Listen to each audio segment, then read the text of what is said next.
내 나이 62. 남편이 세상을 떠난 지 어느덧 10년이 흘렀다. 처음 몇 해는 혼자라는 게 오히려 자유로웠다. 늦잠을 자도 누가 뭐라 하지 않았고, 반찬을 국 하나로 대충 차려도 잔소리할 리가 없었다. 하지만 그 자유는 오래가지 않았다. 혼자라는 건 결국 버텨내는 일이었다.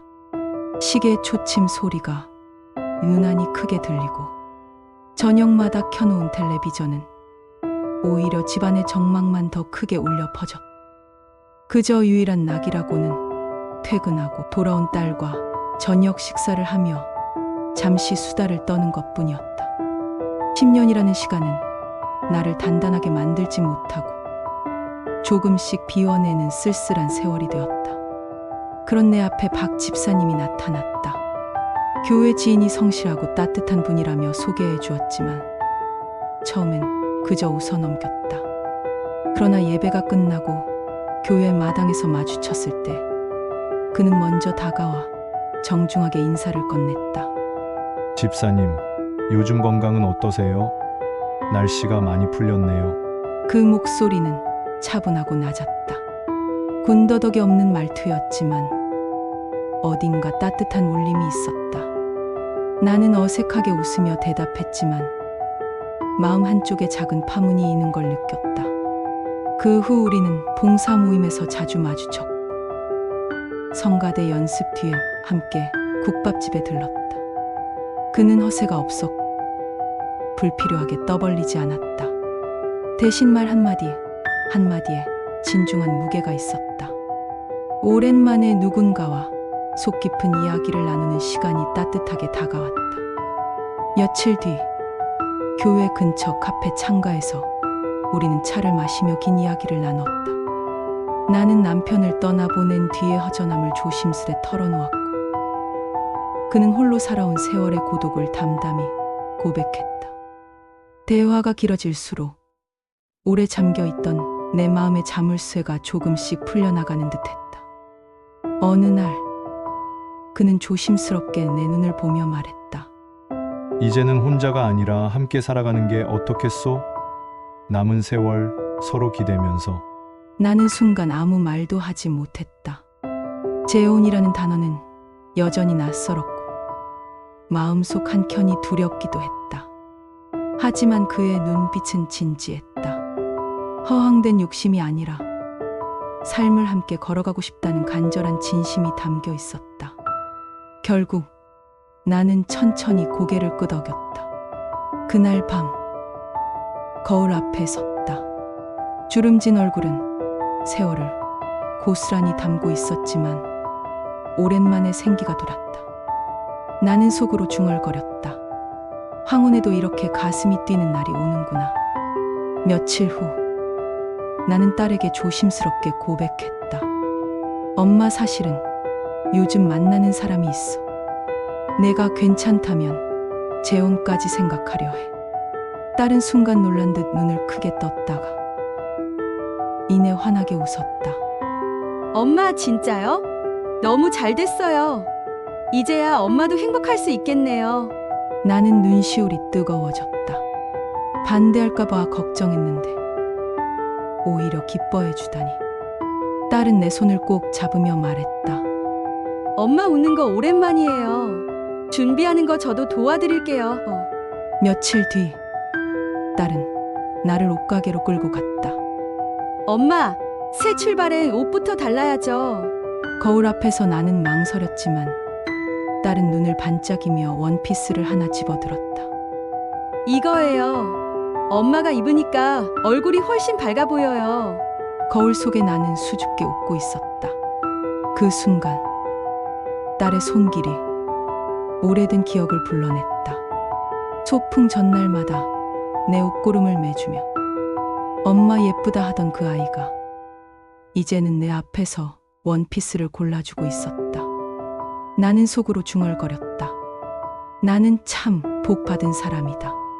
이제는 더는 혼자가 아니겠구나. 며칠 뒤 박 집사님과 나는 작은 한식당을 예약했다. 양쪽 가족들을 모아 저녁을 함께하는 자리.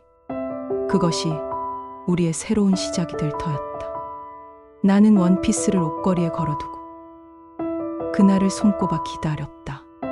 저녁 약속이 있는 날 아침, 나는 눈을 뜨자마자 시계를 바라보았다. 오랜만에 느껴보는 설레는 긴장감 때문에 잠도 깊게 들지 못했다. 집안을 한 번 더 정돈하고 화장대 앞에 앉아 거울을 들여다봤다. 낡은 파운데이션 뚜껑을 열자 묵직한 냄새가 풍겼다. 손끝에 조금 묻혀 발라보니 잘 펴지지 않았지만 억지로 얼굴 위에 덧칠했다. 엄마, 제가 해드릴게요. 딸이 다가와 내 손에서 화장품을 받아들었다. 그녀는 손으로 내 얼굴을 조심스럽게 두드리며 말했다. 엄마, 너무 예쁘게 나오려고 긴장했죠? 오늘은 그냥 엄마가 환하게 웃는 것만으로도 충분해요. 나는 그 말에 웃음을 터뜨렸다. 내가 나보다 더 철든 것 같네. 딸은 능숙하지 않은 손길로 파우더를 펴 바르고 내 머리칼을 빗어 묶어주었다. 그리고 옷걸이에 걸어둔 원피스를 꺼내왔다. 엄마, 이거 입으세요. 제가 고른 거잖아요.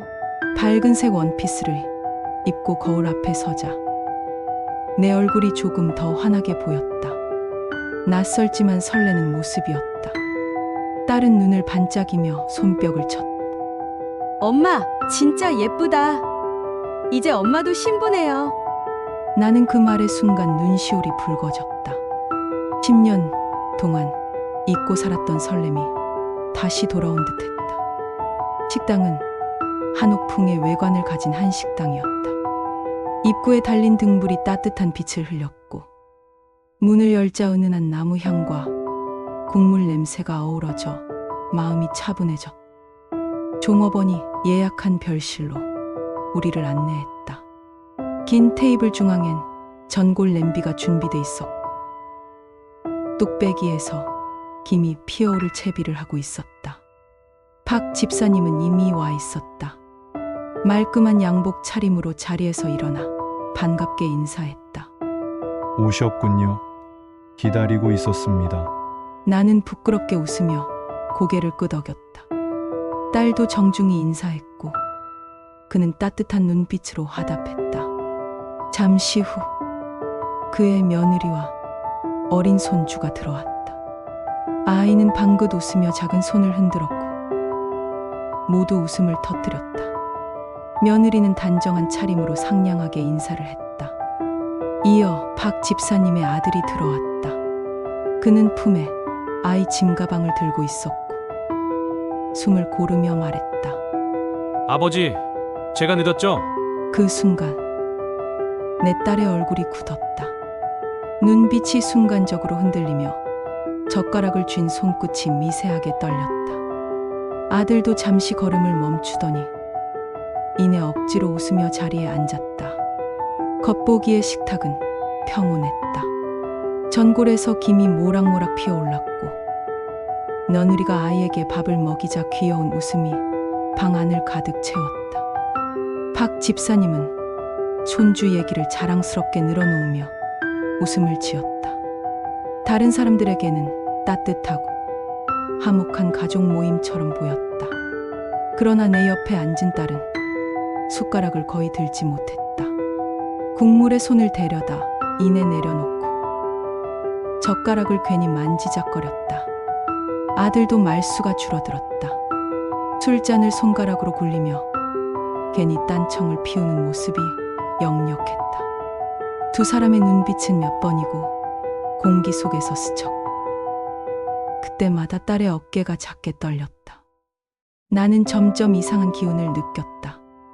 다른 이들은 웃고 떠드는데 내 귀에는 그 웃음소리가 멀리서 울려오는 메아리처럼 들렸다. 마치 식탁 위에서 딸과 청년만 다른 공간에 있는 듯했다. 식사가 끝날 무렵 딸이 젓가락을 조용히 내려놓았다. 얼굴은 창백했고 입술이 바짝 말라 있었다. 그녀는 억지로 미소를 지으며 조용히 말했다. 죄송합니다. 제가 좀 속이 안 좋아서 먼저 일어나야 할 것 같아요. 순간 방 안이 잠시 정적에 휩싸였지만 이내 박 집사님이 배려 깊은 목소리로 말했다. 괜찮습니다. 몸이 우선이지요. 딸은 고개를 숙여 모두에게 인사를 하고 천천히 방을 나섰다. 며느리는 괜찮으시냐고 물으며 걱정스러운 눈길을 보냈고 아이는 아무것도 모른 채 손을 흔들었다. 모두는 그녀의 건강을 걱정했지만 단 한 사람도 그 속에 깔린 다른 의미를 눈치채지 못했다. 나는 딸의 뒷모습을 바라보며 가슴이 철렁 내려앉았다. 다른 사람들 앞이라 따라 나설 수는 없었지만 내 마음은 이미 그녀 곁으로 달려가고 있었다. 그날 저녁은 겉으로는 웃음과 인사로 마무리되었다. 그러나 내 마음에는 서늘한 불안이 뿌리 깊게 내려앉았다. 식사 자리에서 돌아온 날, 딸은 현관을 들어서자마자 곧장 방으로 향했다. 평소라면 씻고 나와 엄마, 오늘 음식 맛있었지? 하며 이런저런 얘기를 늘어놓았을 텐데 그날은 한마디도 하지 않았다. 방문이 닫히는 소리가 유난히 차갑게 울렸다. 나는 그 앞에서 잠시 멈춰 섰다가 아무 말도 못하고 거실로 내려왔다. 그날 밤 불빛은 딸의 방 안에서 늦게까지 꺼지지 않았다. 새벽녘 화장실을 다녀오다 무심코 문틈을 보았을 때 불빛에 비친 그림자가 천천히 움직이고 있었다. 베개를 끌어안은 듯한 어깨가 미세하게 떨렸다. 나는 손잡이를 잡았다가 이내 놓았다. 다음 날 아침 나는 미역국을 끓여내며 물었다. 얘야, 어제 무슨 일 있었니? 갑자기 왜 그렇게 들어가 버렸어? 딸은 숟가락을 들다가 내려놓으며 억지로 미소를 지었다. 아니야. 그냥 피곤했어. 요즘 일이 많잖아. 나는 대답을 들었지만 마음이 가라앉지 않았다. 혹시 식사 자리에서 무슨 일이 있었던 건가? 상대 집안이 마음에 안 들었던 건가? 아니면 내 재혼을 못마땅하게 여기는 걸까?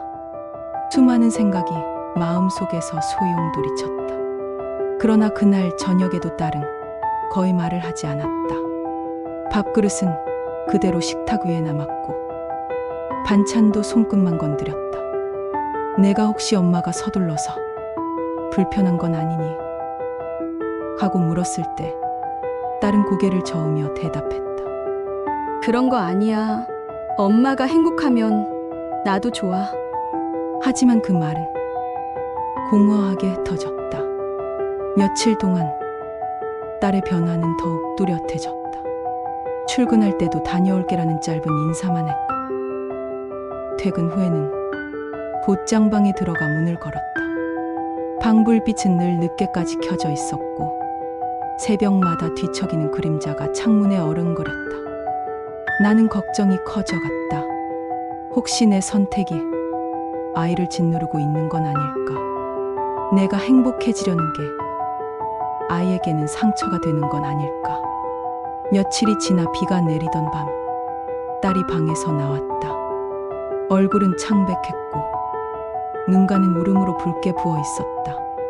그녀는 거실 소파에 조용히 앉아 손을 무릎 위에 모았다.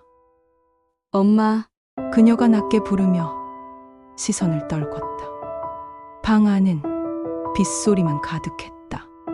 한참 망설이던 딸이 마침내 입을 열었다. 엄마.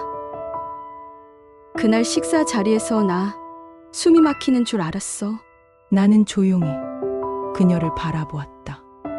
아이 웃음소리가 너무 반가운데 동시에 너무 낯설었어. 아내 옆에 앉아있던 그 얼굴, 내가 너무 잘 아는 얼굴이었거든. 순간 가슴이 철렁 내려앉았다. 딸의 목소리는 떨리고 있었지만 눈빛만은 단호했다. 엄마, 그 사람이 나랑 예전에 결혼까지 약속했던 사람이야. 딸은 결국 눈물을 터뜨렸다. 엄마, 내가 무서운 건 내가 엄마의 새 출발을 망칠까봐.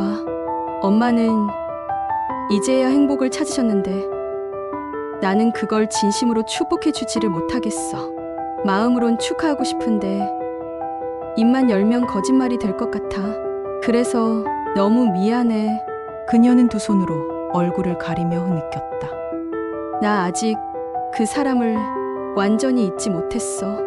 오래전에 끝났다고 생각했는데 식탁에서 마주 앉으니까 그 모든 기억이 다 밀려왔어. 아내와 아이까지 있는 걸 보고도 나는 여전히 그를 사랑하고 있다는 걸 알아버렸어. 그런 내가 어떻게 엄마한테 행복하세요라고 말할 수 있겠어? 나는 아무 대답도 하지 못했다. 그저 자리에서 일어나 딸 옆에 앉아 천천히 등을 감싸 안았다. 딸의 어깨는 크게 떨렸지만 곧 조금씩 힘이 빠지며 내 품에 기대왔다. 그 따뜻하면서도 무거운 온기를 느끼며 나는 속으로 조용히 기도했다. 내 행복이 아이의 상처가 되지 않길, 이 아이가 나 때문에 더 무너지지 않기를. 비는 창밖에서 계속 내리고 있었다. 우리는 한참 동안 아무 말도 하지 않았다.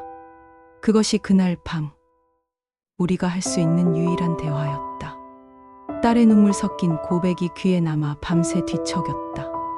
창밖에서는 비가 잦아들었지만 내 머릿속은 여전히 폭우속 같았다. 엄마, 내가 무서운 건 내가 엄마의 새 출발을 망칠까 봐. 그 말은 내 마음을 송두리째 흔들어 놓았다. 나는 침대에 누워 천장을 바라보다가 결국 새벽에 일어나 부엌에 앉았다. 물잔을 쥐었지만 목은 마르지 않았다.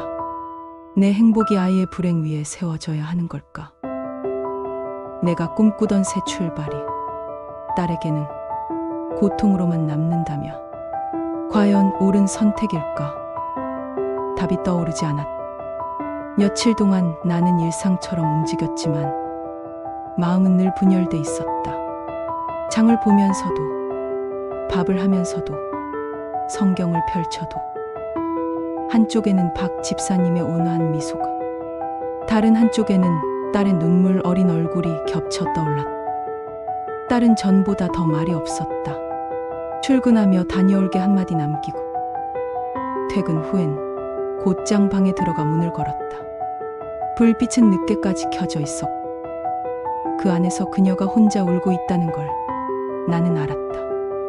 나는 마음속으로 수도 없이 물었다. 내가 늦게나마 행복을 찾아도 되는 걸까? 아니면 이 아이 곁에서 끝까지 엄마로만 살아야 할까? 그 질문은 잠들려는 순간마다 다시 떠올라 나를 붙들었다. 그 주일 나는 예배당에 앉아 있었다. 찬송가가 울려 퍼졌지만 가사는 귀에 들어오지 않았다. 설교 말씀도 머릿속을 스쳐 지나가기만 했다. 온통 딸의 목소리가 메아리 쳤다. 예배가 끝난 뒤 박 집사님이 환하게 웃으며 다가왔다. 지난번에 정말 미안했어요. 따님이 갑자기 속이 안 좋다 해서 모두 놀랐습니다. 나는 억지로 미소를 지으며 고개를 끄덕였다. 괜찮아요. 이제는 많이 나아졌을 거예요. 그러나 내 목소리는 스스로도 알 만큼 떨리고 있었다. 집으로 돌아오는 길, 마음이 더욱 무거워졌다. 몇 년 만에 찾아온 나의 설렘이 아이의 지난 사랑과 정면으로 충돌하고 있었다. 딸이 과거를 잊지 못한 건 단순한 추억 때문이 아니었다. 여전히 사랑하고 있었기 때문이다. 그런 딸 앞에서 내가 새 출발을 강행한다는 게 과연 부모로서 옳을까? 며칠 뒤 거실에서 딸과 마주 앉았다. 그녀는 오래 망설이다가 조용히 말했다. 엄마, 나 때문에 결정 바꾸지 마. 엄마 인생은 엄마 거니까. 나는 그 말을 듣고 오히려 더 괴로웠다. 배려처럼 들리지만 그 속에는 나 때문에 엄마가 멈추지 않기를 바란다는 절절한 슬픔이 숨어 있었다. 그 말이 오히려 족쇄처럼 내 가슴을 짓눌렀다. 나는 알았다. 내 앞의 길은 두 갈래로 갈라지고 있었다. 하나는 늦게나마 얻을 수 있는 내 개인의 행복, 다른 하나는 오롯이 딸을 위한 희생. 어느 길도 가볍게 선택할 수 없었다. 며칠 동안 나는 잠을 이루지 못했다. 새벽마다 눈을 감아도 어둠은 짙어지지 않았고 내 마음은 더욱 무겁게 가라앉았다. 교회에 앉아 기도하려 해도 입술은 움직였지만 날은 심장에 닿지 않았다. 다른 이들이 부르는 찬송가는 공허한 메아리처럼 흘러갔고 나는 그 속에서 홀로 떨어져 나와 있는 기분이었다. 장보러 나가면 교우들은 밝게 인사했다. 이제 곧 좋은 날이 오겠네요. 그 말은 나를 축복하기 위한 것이었지만 내 귀에는 차갑게 꽂혔다. 마치 내가 거짓 웃음을 짓는 것을 모두 알아차린 듯 가슴 속에 파고드는 가시 같았다. 집에 돌아와 부엌에 앉으면 손 하나 까딱하기조차 힘들었다. 무엇을 해도 또 딸의 얼굴이 떠올랐다. 고백 이후로 그녀의 눈빛은 내 마음을 짓눌렀다. 내가 결혼을 강행하면 아이는 웃을 수 없다. 하지만 내가 멈춘다면 내 황후는 또다시 고독으로 가득할 것이다. 답은 이미 정해져 있었지만 그 답을 꺼내는 순간의 무게가 두려웠다. 나는 며칠을 허공을 헤매다 결국 박 집사님을 불러냈다. 교회 근처 오래된 카페였다.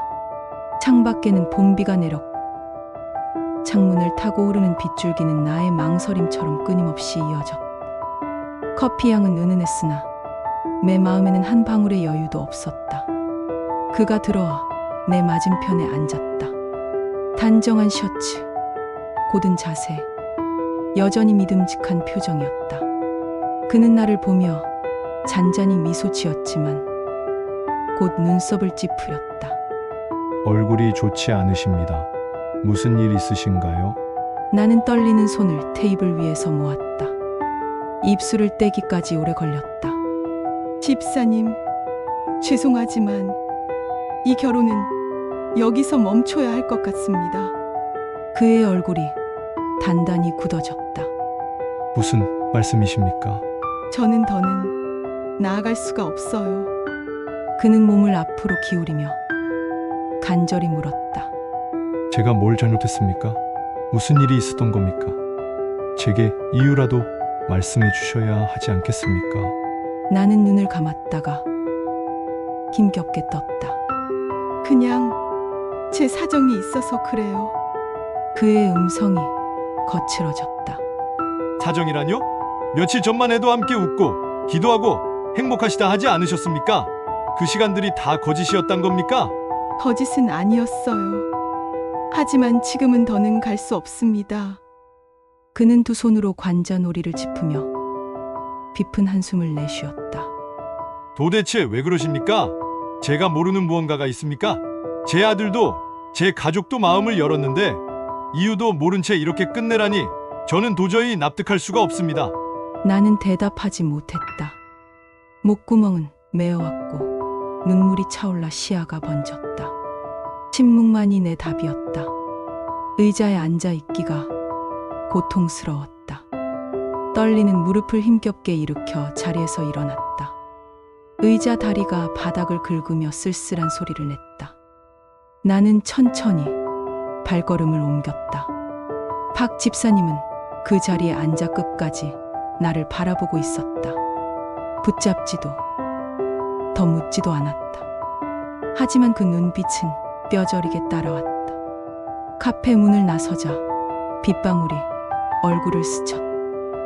우산을 폈지만 틈새 어깨가 젖어들었고 발걸음은 돌덩이처럼 무거웠다. 집으로 돌아가는 길은 끝없이 이어지는 것 같았다. 심장은 거칠게 뛰었고 호흡은 자꾸 끊겼다. 현관문을 열자 딸이 마주 서 있었다.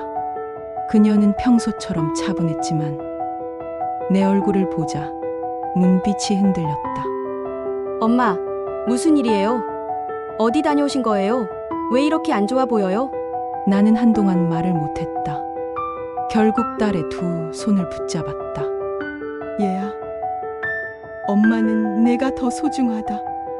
내가 웃지 못하는데 엄마 혼자 설레는 길을 갈 순 없어.